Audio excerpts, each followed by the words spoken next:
दिनै जेनोखि प्रग्राम लादों बे प्रग्रामा माने डिस्ट्रिक्ट रुराल डेभेलपमेन्ट रड सेमिनार आरो मोनसे दं आजादी का अमृत महाउत्सव बेयो जाबाय PMGYS नि मोनसे स्किमनि सायाव बेस खालामनानै मोनसे उत्सव फाथिनाय नंगौ बे इन्टिरियर पार्ट जोंनि गामि ओनसोलफ्राव जेरै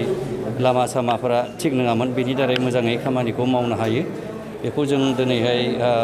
रायजो राजानि सिगाङाव बेखौहाय मावनानैबो देखायगासिनो दं गभर्नमेन्टआ दा बेनि मोनसे सेमिनार सावरायनायमोन बेयो दा जोंनि गेजेराव बेसेबांसिम लामाया जाखो बेसेबांसिम दंबायो बेखौहाय मोनसे सावरायनायनि मोनसे बे सेमिनार आरो बेयाव अमृत लिरनाय दं जेरै मोजाङै जालाङो जेरैहाय मोनसे माबाया रोदा थालाङो जेनेबा मानसिफ्रा थांबाबो लामाया थालांबाय थायो बे मोनसे थांखिजों बेखौ फाथिनाय जादों होननानै दिनै जों फोसावनाय जादों। नोंथांमोना दिनैनि बे महोत्सबनि गेजेरजों माबायदि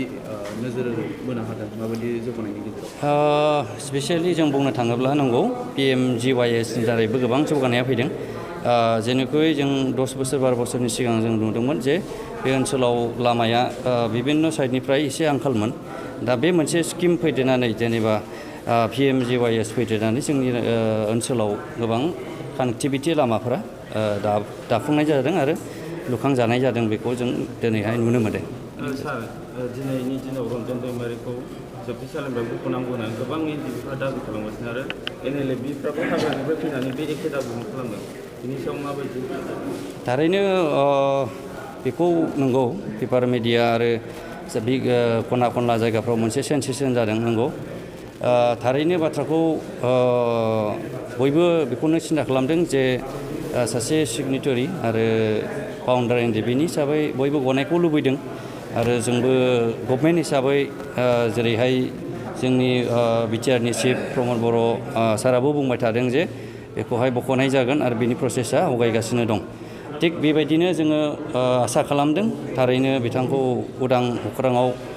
बख'नानै लाबोगोन आरो जों बिथांजों जेनोखि